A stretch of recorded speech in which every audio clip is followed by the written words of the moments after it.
any of this to you, but It's all good.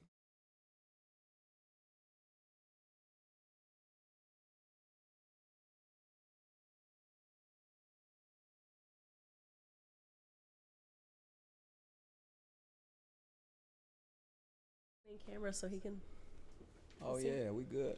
You good? Looking good.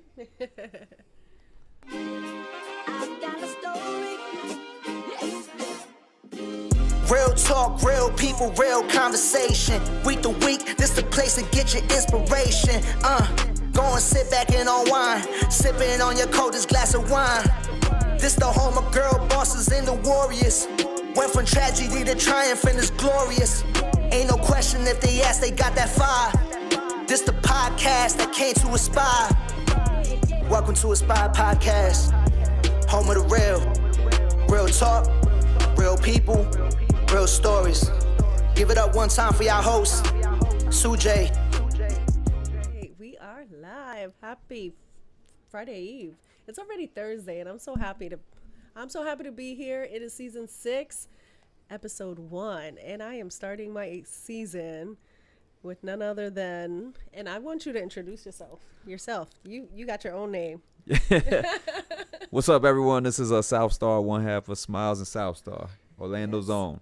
Orlando. I don't know why I'm in this mic like this, like I'm like getting you're ready about to to record rap? an album or something. I just Listen, Yeah. I mean, do what you do, whatever makes you comfortable. I laugh because I'm like, I'm so far from the mic, my loud ass. um, we were, so I met him. I'm gonna give a little synopsis of how we met. Like I met you at the DJ Summit. I feel like we've been in spaces before when we were younger and you guys were doing your thing, because I am. Like I really respect you guys' music Yep. and you as a person, genuinely, because you Appreciate very it. give me humble vibes, and in a world and an industry that isn't so humble and isn't so kind. I'm learning it. Like, but so I did a quick interview. It was like really on the spot. You didn't know I was gonna interview you, and neither did I. It was kind of like, okay, you want to come on? I know who you are. Let's go. But I wanted to get you back on because I feel like your story, I respect it. appreciate You it. have like a real long story, a real good story, and you are still in Orlando. You Yeah. do all these things that I feel like you give back to the community. You work with kids, which I respect. Anyone that can work my kids, because I have boys. Yeah. And so I wanted to tell your story deeper than just Appreciate like, hey, what's up on the moment. And I wasn't being rude to everyone watching. I was actually posting posting. it. So I was like, they Posting probably about like, this. man, she talking. He over here on the phone. Listen, I do that to my studio people all the but- time. Like, what you said? Yeah, nah. Shout out everyone tuning in, watching. No, And I appreciate the it. chat is live, guys. If you want to stay tuned. Yeah, ask listen. questions and you know. Yeah, I like to be interactive because people really will get on here. Get on here, please. Let's go. I want to start from your beginning. Yeah. Because like you weren't always Mr. Southstar Nope, himself. Not So at all. Tell Not- us where you're from. What was your childhood like in some way? Yeah, no, I mean, I kind of lived everywhere. So I was born in Hawaii, Honolulu, I Hawaii. did not know that. Yeah, so born in Hawaii, didn't really live there. I left there when I was very like a baby, like 1 year old, and then my mom moved to Southern California. So I really spent most of my childhood in LA, Okay. Culver City, Van Nuys, in the valley.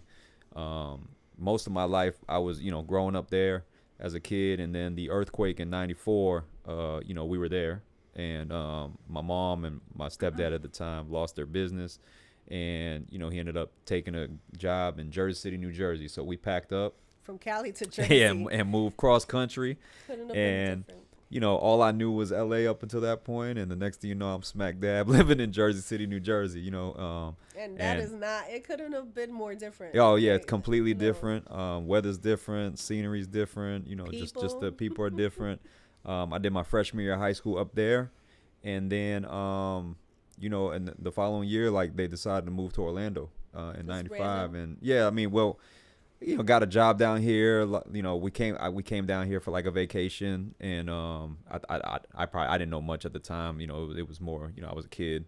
But they probably came down here for a vacation and then had some Oh, yeah. conversations about The work mouse and yeah. money and, and yeah. and we ended up moving down and like '95, like basically like the start of my sophomore year of high school, and I've been in Florida ever since. So, I've spent more than half of my life here in Florida. I'm a Floridian. I consider myself a Floridian, but I definitely have a lot of LA in me, because when I go back, I feel like I'm at home. When you said LA, that doesn't surprise me. I don't know why. It doesn't. I have friends that I'm like, yeah, you're from LA. Yeah, no, I'm a Laker fan, Dodger fan. I was a Raider fan, but they have moved. I'm so sorry to hear about your Raider fandom.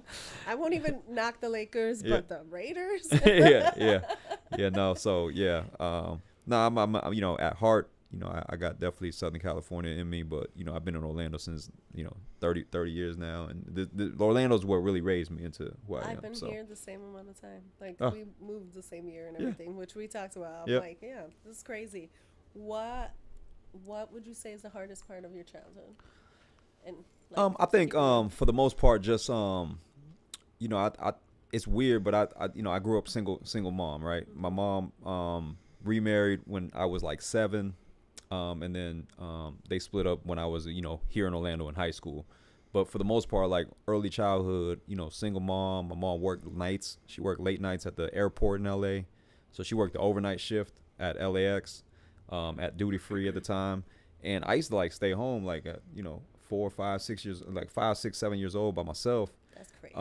And I remember I used to have, like, she would leave me some money. There was a Burger King across the street, like, walk across the street, get food, or she'd have food at the house. So, I think just growing up, single parent household with my mom, and just, I didn't know it at the time, but I think I grew up quick, and I learned how to be independent. Crossing the street. Yeah. I learned 4 or 5 years old. Yeah, like I learned how to be just independent. It sounds crazy now, because I would never.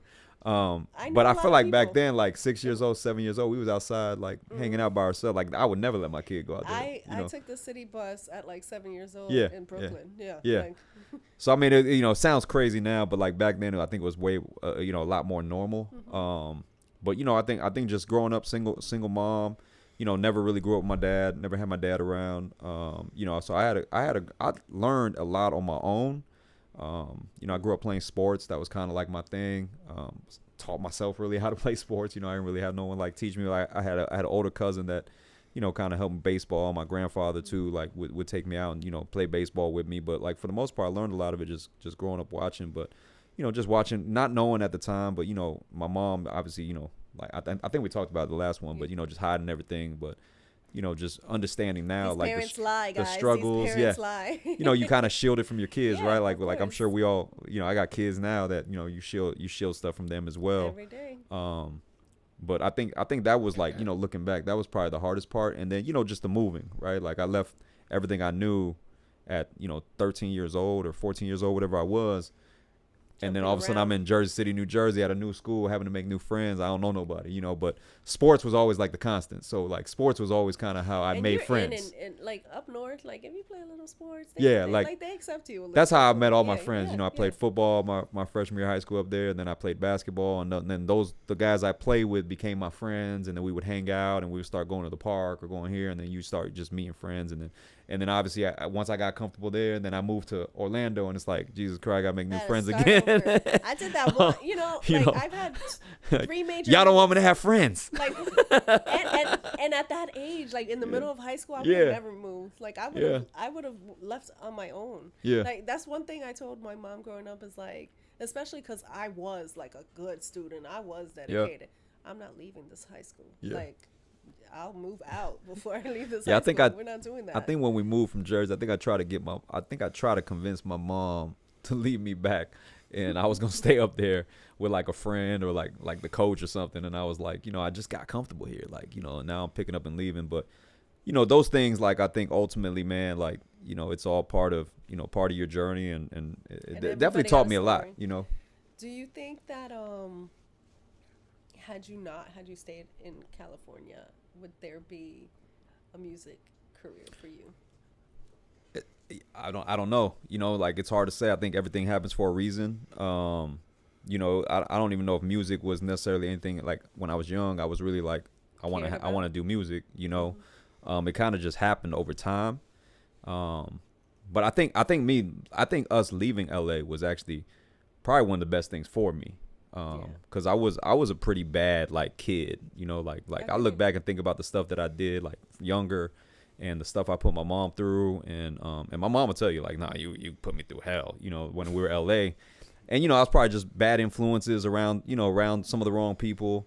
And so I think actually moving from LA actually was probably the best thing for me, because it forced me to meet new people and just get away from the environment that that I was already accustomed to. So yeah, it's hard to say. I don't know. I've always loved hip hop though. That, yeah, I always think about that. I mean, I grew up listening to hip hop, so like one of the first CDs I ever bought was Snoop Dogg's Doggy Style. Same. I think it actually came out the same day, if I'm not mistaken, as Wu-Tang's album. I'd have to look, but I remember buying them all together. That was like, I got a CD player, and those were like the first 2 CDs I ever bought. So I always loved music. Like, it's always been sports and hip hop for me. Yeah, I feel like I think I needed to move to Orlando too. Yeah. I wasn't a bad kid. I was probably too good. Where were you living before Orlando? Brooklyn. Okay. Yeah, I'm from Brooklyn, so I was like, and not this new Brooklyn now. No.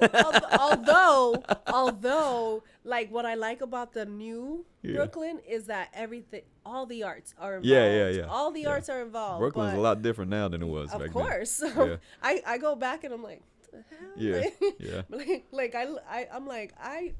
I lived pretty much in the hood a little bit. We moved up a little bit as I got older, but when I go back to my original, like where I really grew up in, I'm like, why does this look like a freaking 5-star hotel? Like I remember holes in walls. Yeah. I came from nothing. So but I always think about, if this didn't happen, would this happen? I always feel like everything happens for a reason. So you coming to Orlando, how'd you meet Smiles? How'd you meet? Yeah, so like we were both doing music, just kind of independently, underground, and for the most part, what that meant back then was we were in the studio recording songs, and then we go perform, right? Like, we would open up, we would try to do anything. So like Smiles, I actually met. I had seen him, I think opening up. I don't remember what show, but like, just we were all in the same circle because we were all trying to perform and just do stuff locally. Orlando is huge but small. Everybody knows each Yeah. other. You're in the music industry. So we were all, kind of just doing stuff and performing and opening up. And then, I had seen Smiles perform at, I want to say it was Beecham now, but it was Taboo. I want to say it was at Taboo back then. Yeah.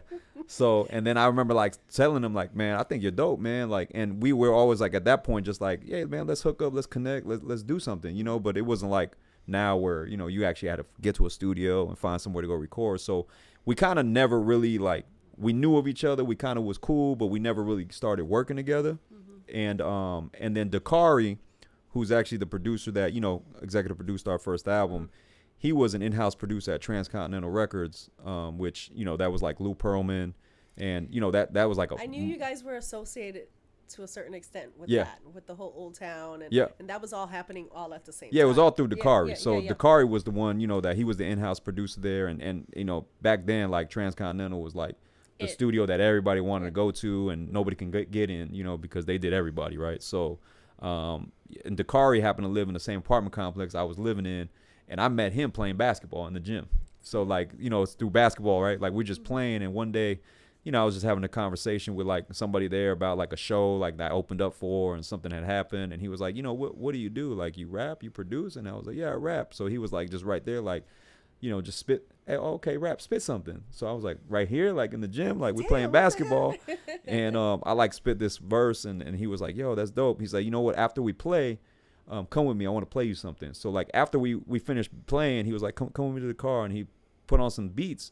And I was like, damn, man. He was like, yeah, I produce. I was like, shit, these are like some dope beats. Like these are like radio beats, And he was like, yeah, man, you know what? He was known for that. Yeah, he was known. Like Dakar is a genius. You know what I'm saying? And he was just like, hey, man, tomorrow, come by the studio. Here's the address. I work out of this studio. Of course, I knew what studio it was. I never been there.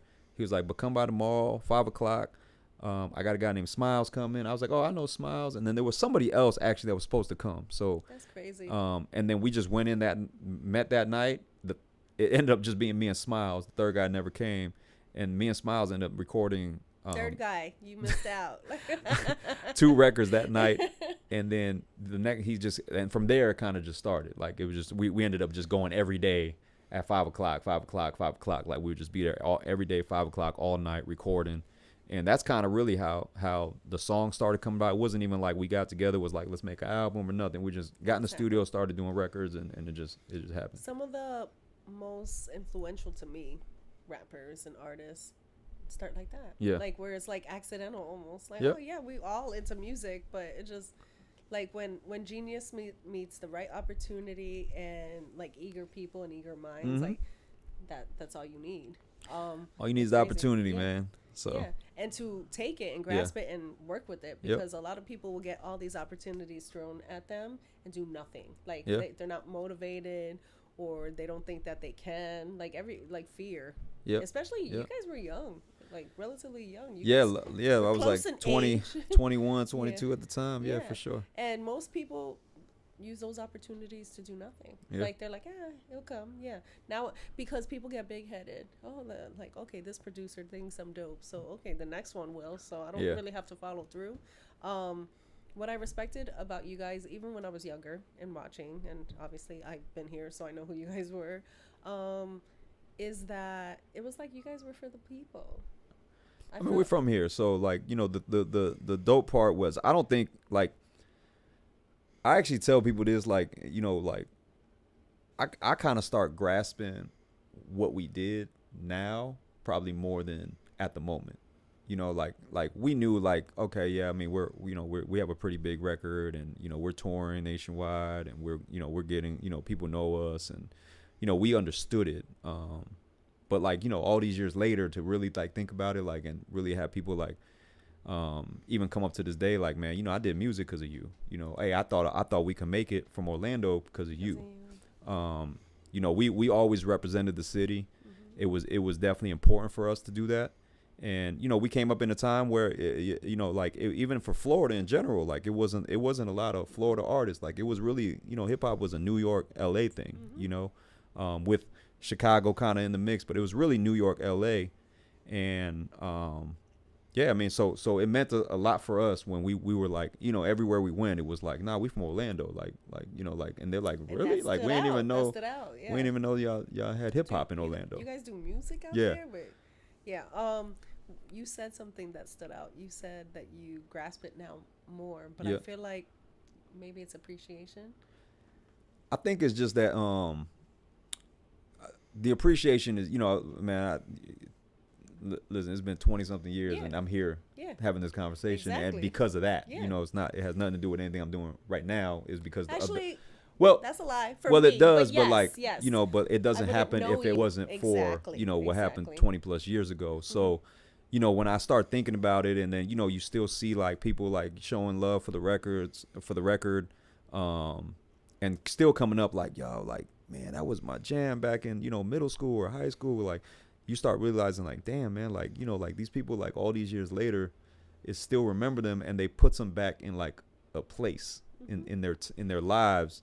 And, there's songs like that I love, that you grew up, that I know, like if I hear, I'm like, oh man, I remember where I was at when this came out, So all of you guys, like every song probably is from, I grew up literally, maybe we're a couple years in age different, but I grew up and was hitting Taboo and kind of seeing you guys rise and thinking like, oh, like that's really dope for it to be something local that really meant something. Like you left a legacy that probably you weren't thinking of leaving a legacy at all. That age. At all. Like, let's get this money. Let's create this music. And we just love doing music. Really, like the ultimately, the record took off, and we were like, oh man, we can make a living off this for a little bit. But we were doing it like we weren't making no money at the very beginning. That's what I was gonna ask you. Like, was it about the money for you? Nah, I mean, I mean, you get to, I always did music because I love music. So like even so it never was like you're doing it for the money. Of course, when the record takes off and you're able to go tour and you're able to go do some shows, and now you have some money and you're like, oh wow, okay, this is cool. I got money. Like I can do this for a living. Absolutely. But like, people don't realize like when we first came out. The first single we had was Who Wants This. We went on tour with Beanie Man. Man, we toured with Beanie Man for 2 months. For like the whole first month, like we were on per diem. We wasn't even getting, like that was a promo show tour. We weren't getting paid for the tour, like, but we were just out there like promoting the record and meeting everybody and going to the radio, and we were on per diem. You know what I'm saying? But we were still doing it because we were like, hey man, we out here on the road. We get to see all these cities. Like we're doing something we love.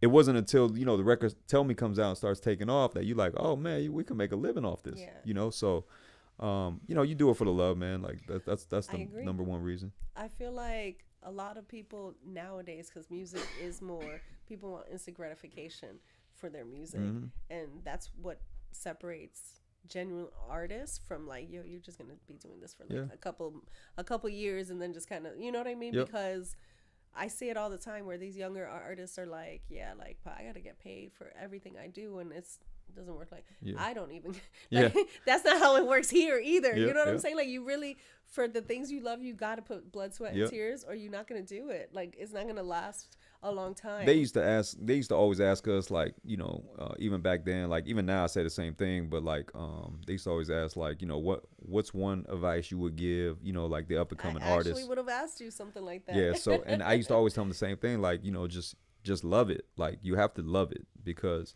if you don't love it, one, ultimately, if you do get into the business and the music side of it, you're gonna end up hating it, because the industry is the industry, and there's a lot of things that in the industry can like really like break you.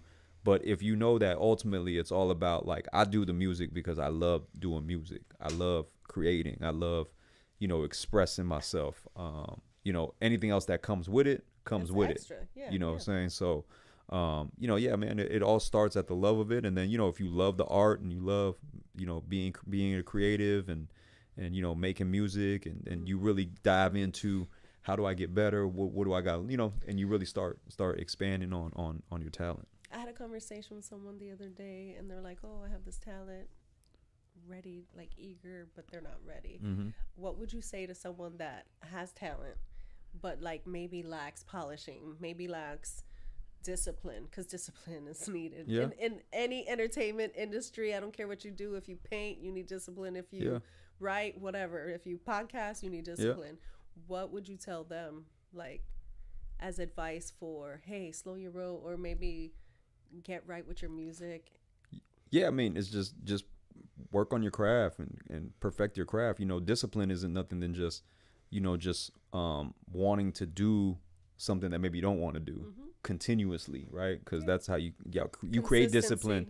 You create discipline by being consistent, you know, and it becomes habit. So, you know, just continue to perfect your craft and continue to get better and continue to, you know, seek ways to be, you know, to be better at what you're doing. You know, don't be satisfied. Don't ever, you know, and don't ever do it for, you know, don't ever sacrifice your why. You know what I'm saying? Like, usually, like, you know, my why was because I loved hip hop. Like, I loved making music. You know, it wasn't even like I didn't wake up one day and was like, I want to be a rapper. Like, it kind of like just happened naturally. And I started doing music and I started really enjoying it. And I really loved it. So like, anytime there was a studio open or available, I would do anything to get to it. You know, and that alone led to ultimately what happened.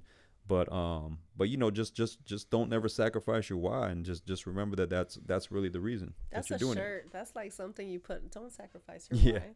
I tell people all the time, you're gonna be tired. You're gonna hate it. Sometimes, like, I almost quit the show. Like, I just posted earlier. I was like, I almost really didn't do this season because I lost sight of my why a little bit. Like, I was feeding into other people, and so I had to remember my why, and I have to consistently, your why changes too. You know, like, okay, you had kids and you said something when we talked last that became your why eventually.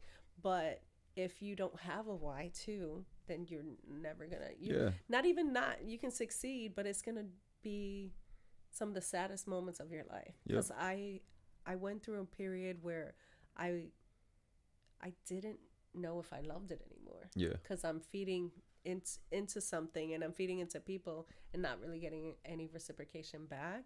It's so important to not give a shit about that.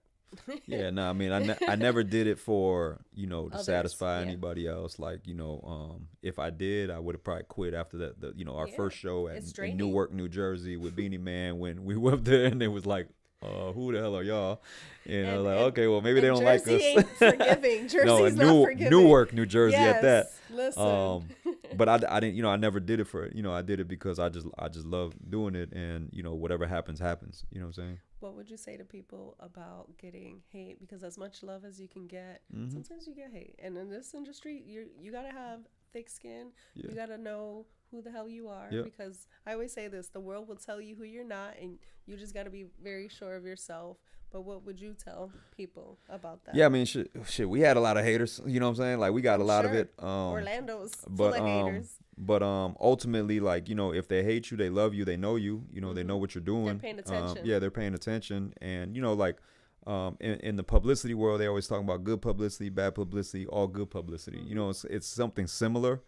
I don't you don't feed into none of it. Like I mean, as long as I don't know. I always looked at it like, man, like, what are you hating on? Like I don't even know you. Like, what is there to really? Like, why am I Yeah. living rent free in your mind? Yeah, like I mean, what's that? Why if am there I was, so if I important? gave you a real reason to like hate me, then that's different. You know what I'm saying? Yeah. Then maybe I would feel guilty or I would feel a certain way. Yeah, But if I don't give you a real reason, and it don't even matter. then I'm not gonna really care, because if I acknowledge it, I justify what you're saying, and really to me, there's no justification into any of that, because you don't have a real reason to. So it comes with it. It comes with the territory. Again, as long as you love what you're doing and you enjoy it, you understand that all this other stuff comes with it.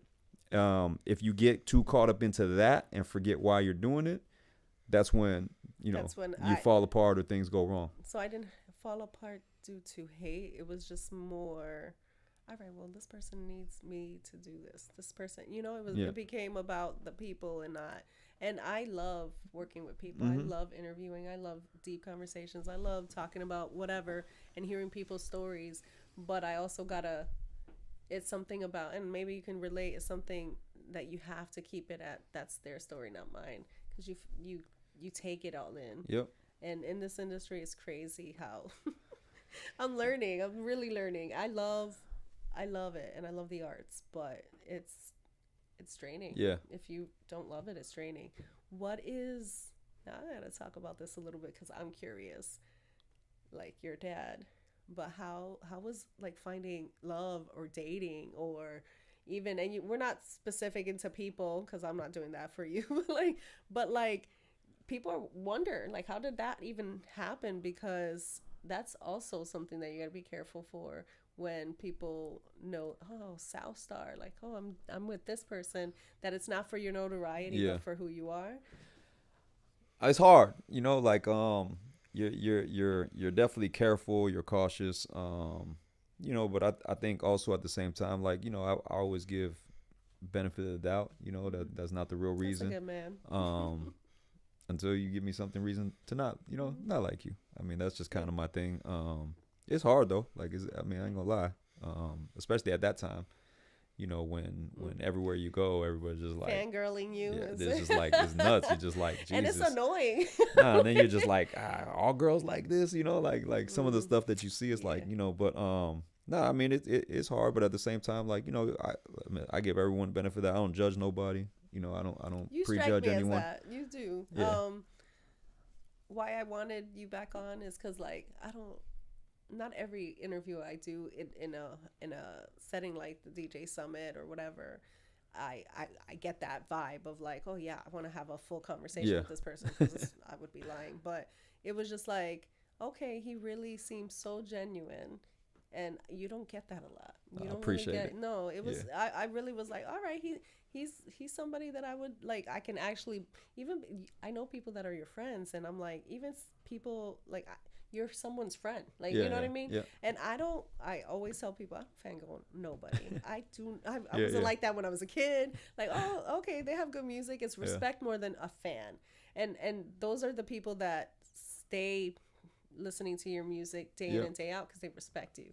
I can't relate to that whole like fangirling and going crazy. I've seen it in vicinities where you were in, and I'm just like, how do they live? I would hate that shit. Yeah, no, it's definitely there's definitely hard, and it's definitely interesting out there.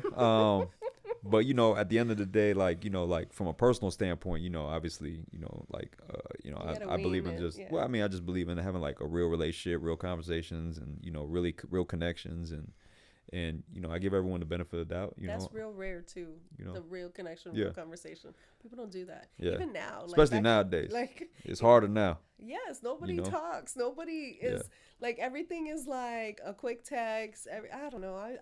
I feel like I was born in the 80s, but really not. Like yeah, I'm older maybe because you don't get. That's why I started this because I yeah, was like, if I'm honest, I was sick, and I was like, listen, if this is my last hurrah, if I'm not gonna be around anymore, I gotta have something that feeds this and this. You know yeah. what I'm saying? And that's Today's hard. I listen. if you were a I rapper today, I like feel really, bad for like the people today, like the younger generation today, because like with social media, like what I realize is like you're in like constant competition, like and it's crazy because with people just because of social media, hmm So it's like you're always trying to prove yourself because of social media. It's like I hate you that. know, So I'm like the anti. I'm on there because obviously I know that in this industry you got to play the game a little bit, but that's not real life. yeah, Like I don't care. Like yeah, I unless I meet you, unless I'll care, and even then I don't really care that much. But yeah. So it's I tell people with crazy. like social media, like and of course being around like kids and stuff like Yeah, coaching and stuff like that. The one thing I've learned about social media, obviously I'm on there, it's definitely a beneficial tool. a Yeah, tool that you can use, but like what I tell most people is, you can't get caught up with your own bubble, because like people will have like your Instagram, right? Like you follow, so many people, let's just say you follow, I mean, even if it's like 10,000 people, right? Let's say you follow, and a lot of people don't follow that many people, but let's just, some people follow like 2,000, I 1,500. don't even follow that many because Yeah. I don't. I But try to like, be let's cautious. just say you follow, let's just say you follow 1,000 people. Hmm Your feed and everything on your feed is related to the 1,000 people that you follow. So if you just so caught up in that world, you think the whole world is Is what those that 1,000 people like, yes? dislike, listen to, watch, all of that. And you don't realize it's 300 million people, I think, in the world or something like, or in the United States, 300 million people in the United Yeah, States.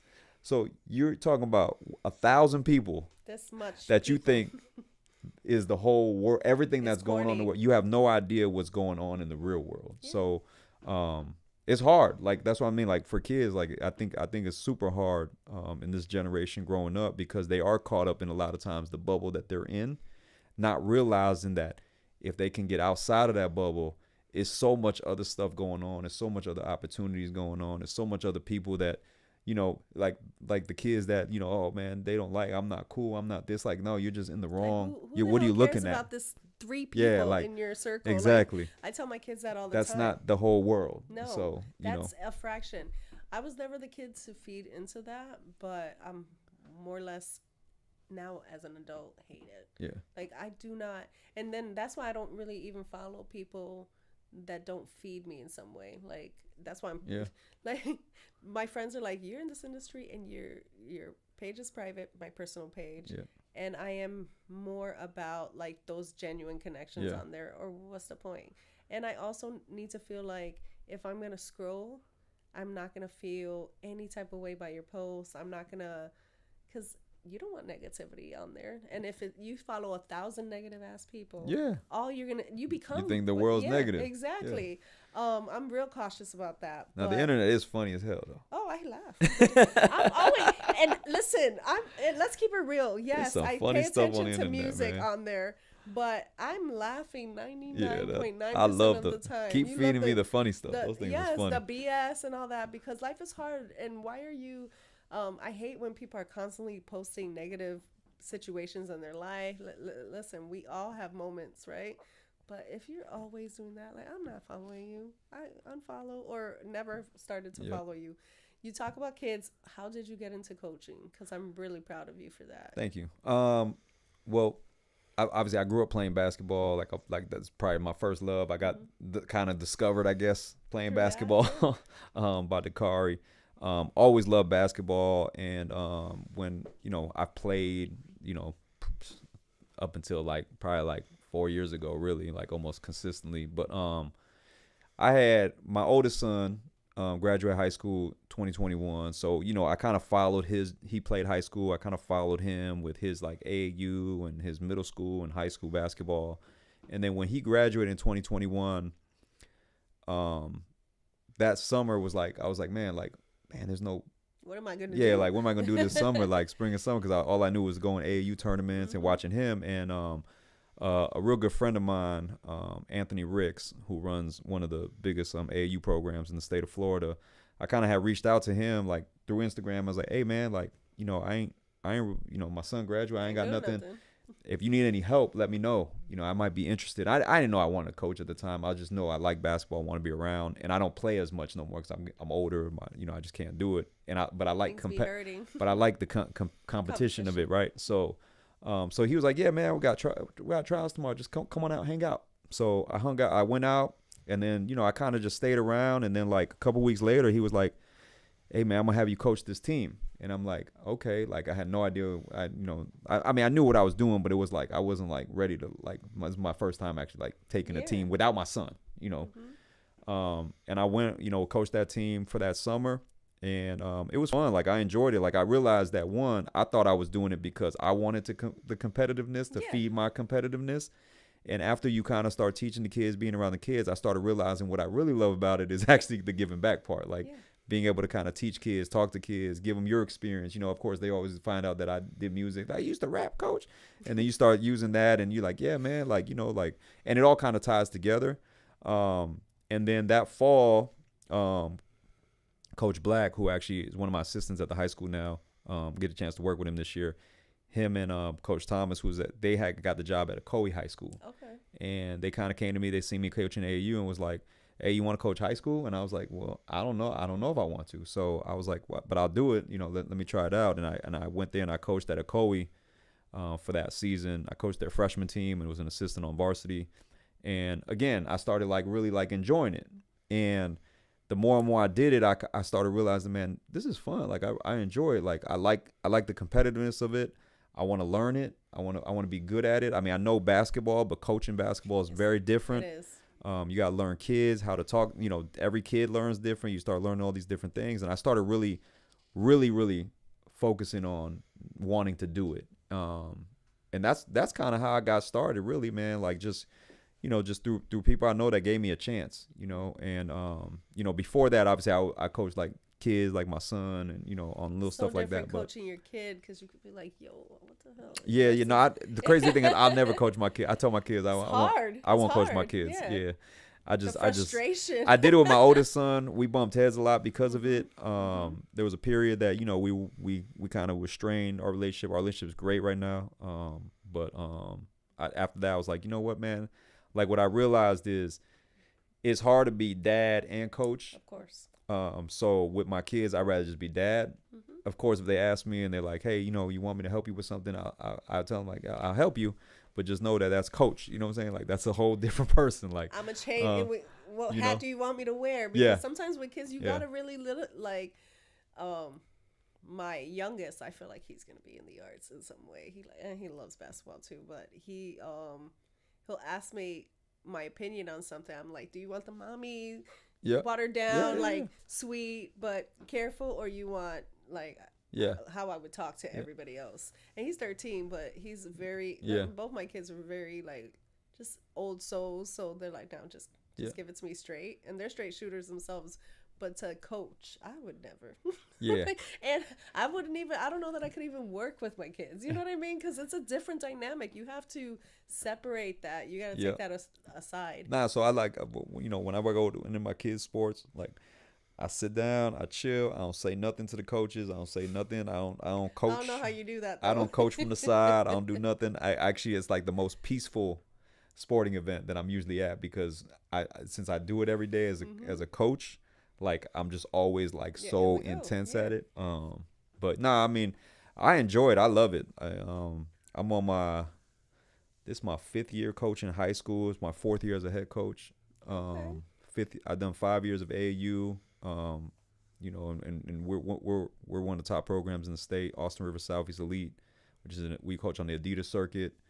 I've been blessed to be around some really good players. We just had the number 3 pick that's in Philly. VJ Edgecombe played for us. Okay. He had a huge night last night, 34 against the Celtics. So as you start being around that as well, then it kind of becomes the industry again. Yeah. So like you realize, what I realized is the more and more I did it, it was like, oh man, this is like hip hop but just basketball. So it kind of reignited another passion of mine, and to be able to be involved and do it, man, I love it, man. I enjoy it. When you said you like giving back, what's the best or what's the most rewarding thing for you personally that you get from the kids? Because they teach you. Like you're teaching them, but they're teaching you. The relationships. I mean, it's all about the relationships to me. There's kids that I've coached in high school. Like I literally was just talking to one kid last night because talking about VJ, but he's like, are you watching your VJ? VJ's balling. I'm like, yeah, man. And I was like, man, how you been? And like, just those kind of relationships that you're always there for them, right? Like I tell them, man, anything you need, let me know, and it doesn't have to be just basketball, because ultimately, like through basketball, we're teaching life lessons, we're teaching discipline, these are all words. We're teaching you how to handle failure. I think especially in this generation with social media and all the things, they're not good at handling failure. No, they're not good at they're not good at not getting what they want. They're not good at being told no, or being told, hey, you're not good enough at that, or you're not doing that the right way. Work harder. Yeah, like get better. I'm really honest with the kids. I tell them from the beginning, though, I'm not easy. I'm gonna tell you like it is. If you might like it sometimes, you might not care. But ultimately, I know a couple years from now, you'll probably look back and be like, man, I appreciate you for telling me that, because if you never told me that, I would never known. Because we just live in a world where participation trophies are a thing. When I grew up, we didn't win. If we didn't win, lost. We lost. We lost. I didn't get a trophy. You know what I mean? Yeah. So. Yeah, and it's okay. I don't have a problem with it. Like my relationship with my players' parents. I tell them, hey man, be the parent. Like you're supposed to give them comfort. You're supposed to shield them. You're supposed to take care of them. Let me coach. Let me be the one that teaches them, and let me be the one that calls them out and tells them when they're not doing something right, and and let them know, because nobody's perfect, and they have to know that they're not perfect, and that's the only way they learn.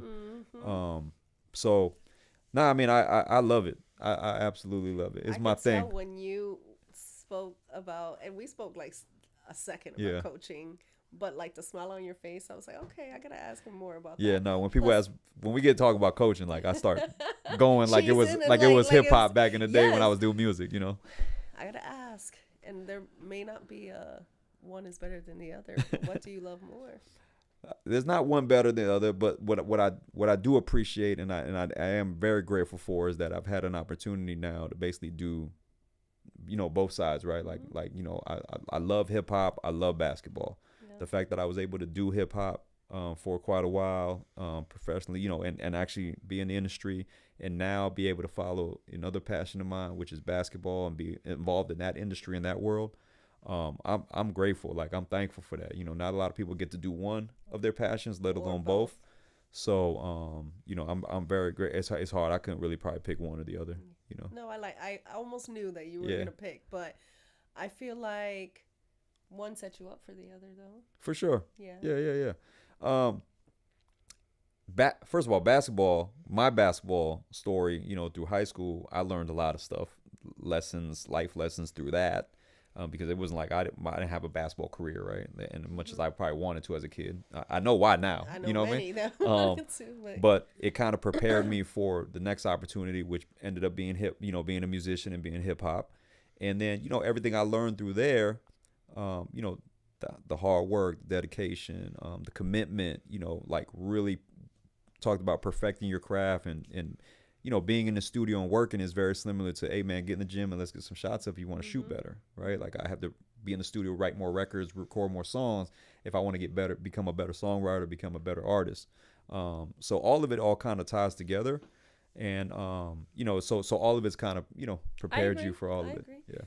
What would you say is a story from a kid, and it doesn't have to be no names or anything, but that touched you or changed you in a way where you saw things differently? You talking about the kids that I've coached? I mean, I think it's a lot. It's quite a few, and I'm not going to name anyone specific, obviously, but for the most part, like being able to contribute, watch a kid go from like, as a freshman in high school, let's say, um, kind of watch them through all the years, and then ultimately see them. You're watching the kid really grow up, right? Like, Yeah. so mine now, and this is really all kids. So this isn't really a story about one kid, but like my knowledge always, what I've learned with kids that come in as freshmen, they're babies. They were just in middle school the year before, the 8th grade. You're really still like a child. Your parents are still like, for me as a coach, Go take a shower. Go. yeah. Well, from the coach side, they're still like texting you like, hey, what time is practice? And I'm like, well, He's you're a grown kid. yeah, You yeah. should Like know, but he yeah. should, he's gonna relay that to you. What, okay. Can I be in the chat? No, that's a player's chat. So you start taking the kid, you understand like, yeah, he's still a baby. Like I get it. Like, you're 1 year away from middle school, but now you're kind of in high school, right? Then when they get to 10th grade, they're kind of in between like, oh, okay, well, I'm still kind of a baby, but I'm starting to feel like I'm grown, right? And then obviously you're junior, senior, you see a kid really mature and you start becoming like an adult. That's always fun to watch. Like, because it's always fun to kind of develop the kid and because as a kid, you're as a freshman, you're kind of like, make sure you tell your parents what time is practice, or make sure you tell your parents where you got to You be. gotta reiterate things Yeah. that are like And- basic nature to And a I tell senior. then I tell the parents like, if they don't let you know, let me know, because I'm gonna turn around and tell them the next day why they didn't let you know. Because that's all You know. about playing the game, is also being responsible enough to make sure Communication. That, exactly. Communication. Kids are used to this. They don't talk. Yes. So, we teach communication.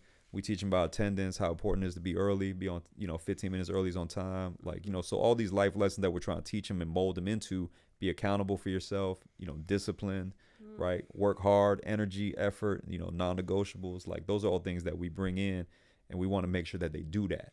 And we're going to teach you as a freshman. And, like for me, watching kids and, having been able to coach on a pretty high level AAU program, been able to watch kids go from, freshman year through high school, and then ultimately reach their goals of going to play college basketball, go on a scholarship. VJ Edgecombe is like, his story is crazy. Like this kid from Bimini, Bahamas, that when I first got a chance to see him, Coach Anthony Ricks, kind of, has been the one that kind of has been involved in his process. But, you watched him come with, nobody knew who he was, to becoming, the New York State Gatorade Player of the Year, number 3 player in the country. That's amazing. Amazing. College scholarship, life-changing, right? Now number 3 pick in the draft, generational wealth, has changed the whole family. Those things are, that's everything though. That's why that's do like it. the great yeah, story. You know what I mean? exactly. So, like, and then, watching him play last night, I'm like, man, like, this is VJ, man. The like, fact that you had your hand in it in even yeah, in at a very small small, like but even yeah, at a small capacity, right? But it's like a sense of pride. Like, listen, wow, like yeah. I saw that journey, and look what he's Just doing. being able He's to watch actually it doing is Yes. is super dope. And so those are the things that kind of, ultimately you're like, man, and again, sending kids to college every year and getting kids to school. I got 2 kids that are going into their junior years in college. They did 2 years at a JUCO. They both got onto schools going into their junior years. So for the most part, schools pay for, they're going to get a free education, and they're set up ahead of a lot of people, so like, we can't help everybody, but like, the ones that you do get those stories on, those feel good, because you're like, man, you like, we played a small part in getting you set up so that you start ahead of a lot of people. And listen, if I would be able to start, I had to put myself through everything. You know what I mean? Yeah. I paid through everything. I worked from the time I was like 14, like, yeah. So I don't know what that's like, but that's why I wanted to set up. You said generational wealth, like, so I'm doing things that now my kids can. Yep. My son just graduated basic training last week Dope. from the Army, and it's like I was watching him walk on that stage, thinking I did something that I didn't have. Yep. Or you know what I mean? Like, How old is he? 18. Yeah. Like 8. He graduated earlier this year. Yep. Couple months off in the summer and went straight in because he was Yeah, like, if he could listen. stick it out, like, And he said that he was Yeah. like, "Yo, mom, I'm thinking like this is genuinely a career. He's gonna be an engineer." Yeah. Like, and I knew he was gonna be an engineer. Like that, like his work and what he does and what he likes, I just knew that that was going to be what he did. He's very creative too, but I was like, if you having the army pay for everything to do it, cool. Like, get this through. You know, he signed on for 4 years, and I was telling him, like, listen, just get through the 4 years if this isn't for you. Yeah. Like, but he told me, I saw him last week, and he was just like, no, I'm gonna make a career out of it because most kids, most of his friends, they're doing good things. They're doing whatever but they're really working their asses off Yeah. to even get through college, you know? And he's like, I don't want to struggle. I saw you work so hard to get me here. Yeah. So now I'm just going to do it different. And I love that. Like 20 watching that, I'm like, listen. Nah, that's all you everything. do Like for- 20 years, you do 20 years, you be retired by 38, you get a Like, pension, and then you go work again, and then you Yeah. double up. Like that's And you know, that's what a lot of people our age or a little bit older Didn't do. Yeah. they didn't do, or Yeah. when they did it, they're like sitting chilling right comfortable. now. Yeah. I'm like, well, I'm 40 something, and these people are just chilling, retired. They Yeah. do an extra job now, just like for the Yep. extra, because you're bored and you're young. So that mindset I love. What I like about seeing about kids is that this generation is quick, right? They don't communicate properly, but when they do, their minds, because they have experienced, like my son experienced when there was no social media, Yep. into like all this craze, is that they think outside the box. Yep. And I do like that. I respect that from a lot of younger people. I'm like, man, okay. And oddly enough, like the 30 somethings, the late 20s, they communicate real well because they want to sound like something on social media, right? So I mean, even if it's their social media act, whatever, but they have a sense of communication that's a little bit differently, and they're more in tune with their feelings. So Yep. I respect that. Do you think that you're a man that's in tune with I feel like you're very eloquent and you mean what you say what you mean, but in tune with who you are and your emotions? Because I hear that all the time. Like, I have a lot of men on here that really will tell me, yes, I am, but like I see otherwise sometimes. So I want to know. I don't know if I'm like 100%. I think like I know who I am. I respect You know what I'm that.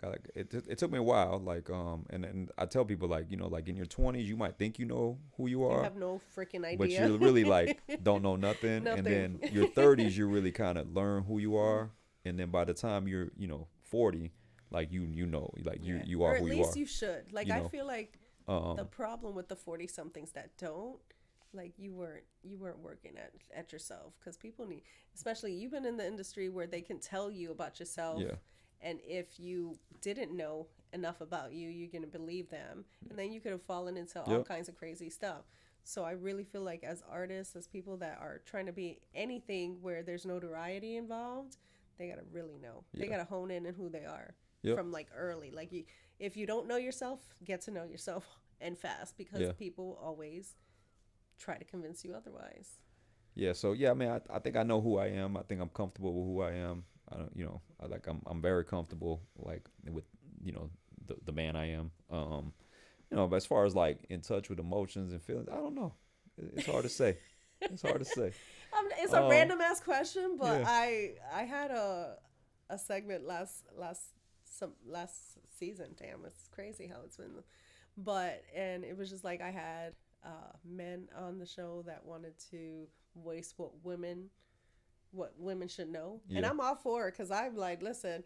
And then I had the vice versa of having women, and a lot of times in that I'm gonna have a group where it's gonna be men and women coming on here and talking about what they wish the other sex would know, and a lot of it was like just emotionally based. Like, men should just be more open to having those conversations and stuff like that. And I was just, because you're so in tune with some stuff, I wanted to know. Nah, I mean, like, I don't know for sure. Like, I mean, I'm not really naturally an emotional person. Mm-hmm. Like, I could have a conversation. Like, we could have a conversation, but I think if you're looking for, like, you know, Crying. yeah, like, for me to get emotional with you or match your emotion, like, that's probably gonna be hard for me. You know what I mean? Especially if it's not like something that I'm like. I'm in tune with my emotion. I'm not an overly emotional person, but I don't do well when there's a lack of communication from anyone. Like, it doesn't matter.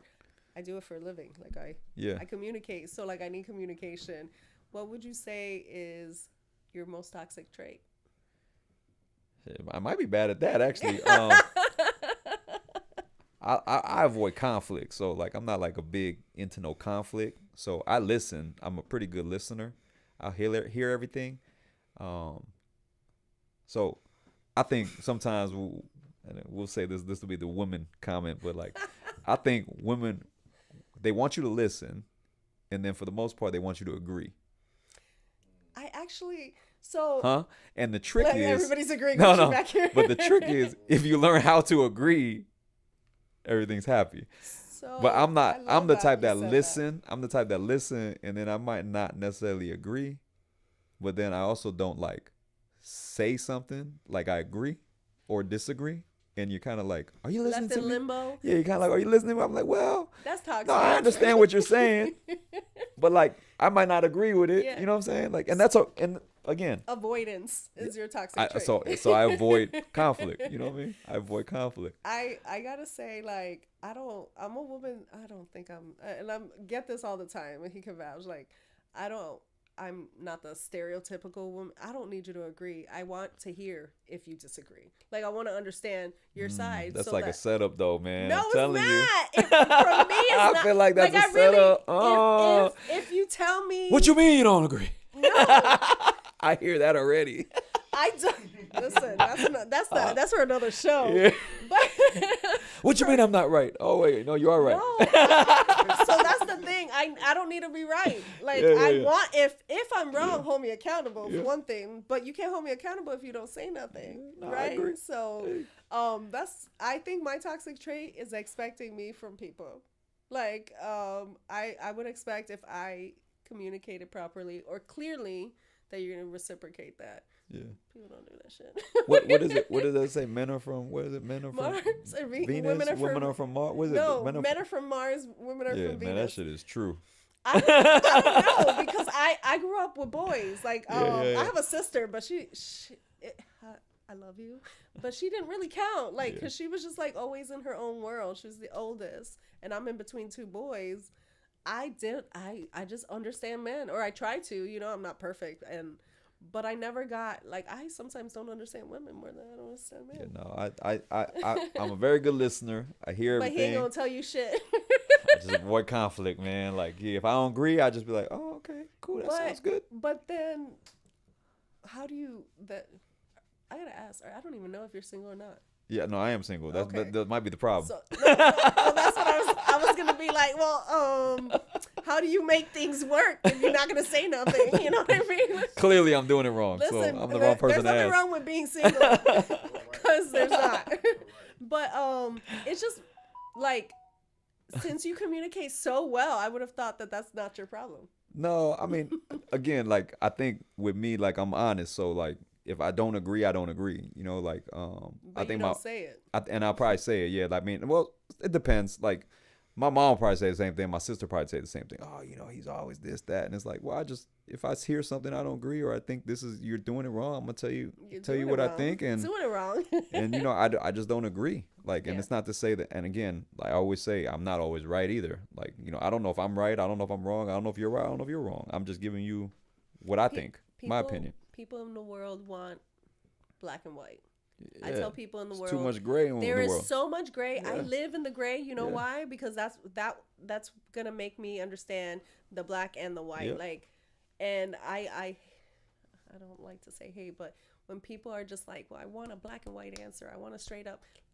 It doesn't exist because it's all relative. Your opinion, I might agree with your opinion, but see it in a different way. Perspective is everything. Yep. And but that's why I'm learning and listening to people. I've learned so much on this show. Like I'm like, if I could take anything from it, it's just like it's never gonna be black and white. The world isn't like that.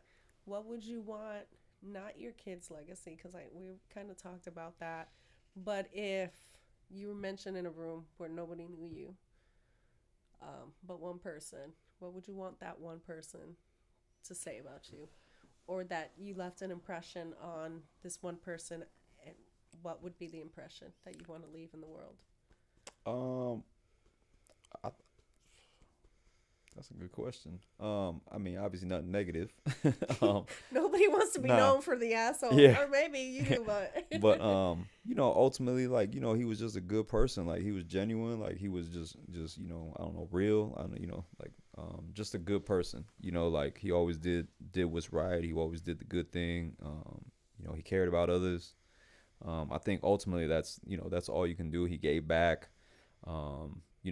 Part of what I enjoy about coaching again is being able to share the knowledge. I tell people all the time, you can't take the knowledge with you, so you might as well share it and leave it for someone. gatekeepers. Yeah, like give it away. The last thing I want is to not be here no more, and I got all this thing that I could have maybe shared some knowledge with somebody and Change they the could take it world with and them. so forth. So just that I was a good person. Like, I don't care about anything else. You know what I'm saying? Just that. What do you want to, or I should say, I got asked this question because I did a Q&A a few months ago, and somebody said, what are you most afraid of? And not anything to do with like, oh, I'm afraid of heights, I'm this, I'm that. Yeah. But truly, genuinely, if you were to leave the world tomorrow, what would you be afraid of leaving and not doing, or leaving and not having that? I don't really think I have anything, to be honest with you. I've been pretty blessed, man. Like, again, like, be able to have done the things I've done, experience the things I've experienced. A lot of people haven't been able to. It's funny. I was like recently on Instagram, someone or Facebook or someone. I saw like a couple posts where it's like they listed like 20 cities or 30 cities, and then it was like another thing like 30 things, like skydiving was one, da da da, and it was like how many of those have you done? And like the average person's only been to 4, and I'm like, man, I've been to all of those. That's crazy. And then like it's like, oh man, I've done like 13 of these things, like. So like I I love think those things. yeah, no, I was like, man, I started looking at it like, man, and then you look at the comments and you're like, man, this person only been to 5 of these cities, and you start realizing, man, like I've been blessed to be able to like travel and see different things, experience different things. My kids are good. I think my biggest fear is just not being able to be there for my kids. That's probably like the biggest thing that I think of more than anything is like not being able to be there for my kids. And just hopefully that they're good. To what capacity be there for your kids? Financially, Just emotionally? yeah, just all like All of whatever, like they're your kids, right? You comfort, you want to make sure they're good, take care of them, you want to be there to have their back, you want to be there to protect them, all of them, take care, provide for them. I think ultimately, like that'd probably be my biggest fear more than anything. I know as far as like missing out on anything, like man, I You think don't miss what's not for you. mm-mm. I never felt like Yeah. I lose out on, if I lost out, quote unquote, it's because I really didn't Yeah. need to do that. Yep. But you're the first person ever on the show to ever say that their kids, or not being able to be there for their kids, is that ultimate fear. Like, actually, I always think about that, but my response to that question was, not being able to leave the mark in a positive way, Yeah. whether it was for my kids or for anyone in genuine. So, or in general. So it was like, okay, but you're Yeah. the first person ever. I talk to parents all the Yeah. time, that's like a genuine fear. That's why I asked you, Yeah. like, in what way. Everybody fears it, right? Yeah. But they don't think of it as grand scale. But like, you live for your kids. Yeah, I just like, to me, like, what else is there? You know what I mean? Like Yeah. I don't You're think already there's anything. accomplished. You already got the checklist. I And mean, it's already not like I'm there, gonna be like, wow, man, I wish I would have went to see this. Like, Yeah. I mean, it's those things don't ultimately at the end of the day matter. They don't You know what I mean? matter. So No. like, I think that my biggest fear would be that. Yeah, but I love that answer. Listen, I appreciate you coming on. I respect you. Like, I gotta give you your flowers. I don't meet a lot of people in this industry, or that have done the things that you've done, that are so humble and so like genuinely kind. And you were just like, you didn't know me from anything. You were just like, all right, let's go. Like, Yeah. I was even surprised. I was like, I'm coming up to this random ass guy. You know what I mean? yeah, And you didn't blink an eye. Like, you just got the hell up and was like, I all right, appreciate let's it. go. Like, Yeah. again, like I think again, thinking back, it's like, again, 20 plus 23 years since we released the album. So like, all these years later to still, get the love, like, or even if people even want to hear me talk or share my story, like, hey man, I appreciate it more than anything. So thank you. Thank you. Yeah. Tell everybody. I'm pretty sure everybody knows where to find you, Yeah. but tell them where to find you, what you're doing, what's your next, like Well, game, let all me of say that. this first. This Yes. Sunday, Oh, Gaia, Kaya Orange. Gaia Yeah, Orange. How so did I forget to ask you about that? so Sunday, Kaya Orange, Smiles myself will be Yes. performing on a throwback stage, and it's Kaya Orange actually something we've done multiple times in years past. It's been years since I've been to it. Always loved it. Always loved the food. Listen, I'm doing an event, Yeah. or else I'd be there because I really, Yeah. I love the food too. Yeah. I literally was gonna ask you about it, and then it's just like the whole conversation has been so good. That's why No, I yeah. like real talk. I didn't want to tell you, hey, I'm gonna ask you the X, Y, and Z. I didn't know what I Yeah, was yeah. gonna fully ask you. I just knew what I wanted to talk to you Yeah. about. But yeah, Calle Orange. If Yeah. you don't have anything to do, or now change your plans and go Yep. Guy catch 'em. Orange, Smiles, and I, will be performing live. Shout out to Ray Rock for bringing us out. It'd actually be a pretty dope show. We got a couple surprises up our sleeves, couple special guests coming. So just again, man, like it's always good. It's been, God, it's probably been at least like 5 to 7 years since Smiles and I performed here in Orlando. Maybe That's maybe wild. 10 years. I don't even know. It'll be really cool. Like me and him just did a show in LA Okay. in June. And it was cool to like that was like our first show together in probably like I don't know 5 How years. does that feel to get back together? And it's like, was it like you guys had to find your stride, or it's just like Nah, performing it's It's- weird because performing's like it's like shooting a Second free nature. throw. Like it's like once at first you're kind of like, oh man, it's been a while. Do we remember our word lyrics and stuff like that? And then you kind of like go through it, and then like you're kind of like, oh, like as with any show, like you kind of leading up like, oh man, I hope it all goes good. Like you're kind of like, you get those nerves and stuff, and then but once that thing hits and you walk out there, it's like, the it's adrenaline like just yeah, well, kicks in. yeah, it's like you've been there. So yeah, no, it was dope. The LA show was really dope, and so Sunday. We'll be at Guy Orange, throwback stage. We go on around like 6 or 7, I think, somewhere around there. So it'll be really cool. Other than that, Monday starts high school basketball season. So after I do that, Yes. Monday I'm locked in high school basketball. But All you can season follow long. me. My music page is I am SouthStar. So I am SouthStar, If all you can't spelled out. spell it. Yep. And then you can actually find if you want to follow my coaching stuff, I got a coach page, Coach Rob Campman. That's actually on that SouthStar page as well. But yeah, I mean, I'm on Instagram primarily. I don't really do the TikTok or any of that. I probably should. But yeah, no, we'll Sunday will be fun if you guys are free to come out. DJ Nice gonna DJ with us, so it'll be a good time. But I love that. follow me on Instagram. I am SouthStar. I am SouthStar. I've tagged him in some things, but I'll reshare, and then I'll put it on the YouTube channel. I'll go ahead and put some stuff on there. So I'll put both, like now I'm gonna follow your coach page. Why not? I love your passion. I love your drive, and I like your sincerity. So I respect it. Appreciate it. I appreciate. Listen, guys. I want to say something on Sunday. I will not be there because I have an event that I'm doing. It's a content creator, Content Z. I4 Chapman is throwing this amazing event. I will be hosting this event, which I don't Dope. normally do. Shout out to Chapman. So yeah. Do you know him? Yeah, it's my guy. Yeah. Okay, so that's my guy too. Yeah. And we get along really well. But yeah, 4 to 9, I'll be there and hosting, being my goofy little self.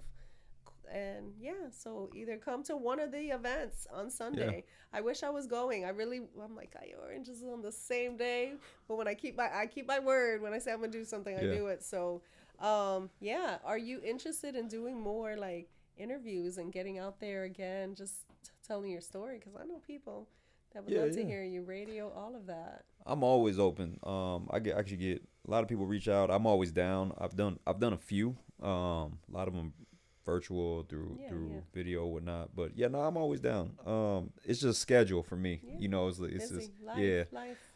as long as I got time and it works out. Like even when we talked about this one, it was like, all right, well, I think we talked about like a like, month and a half ago. I know. And it was I'll like, see well, you I in a know, couple months. I know these 2 Thursdays will work. Yeah. Which one works? This one. All right, cool. Let's lock it in. Yeah. So, you know, it's just more scheduled more than anything, but I'm always open to I love talking. that. I'll connect you with some people that All right. love you. Yeah. I got like, because my inbox was crazy. They're like, oh my gosh, I want to talk to him. I'm like, all right. Yeah. And I'm not a gatekeeper. Like, because the conversation you have with me is never going to be the same Yeah, conversation for sure. twice. You know what I For mean? sure. So I'm not that person. Yeah, holla at me. I'm open as long as schedule works. I'm down. Why not? All right, guys. I love you guys for watching. Stay tuned for more. Season 6 just started, so I appreciate you. All right. Bye. Appreciate it.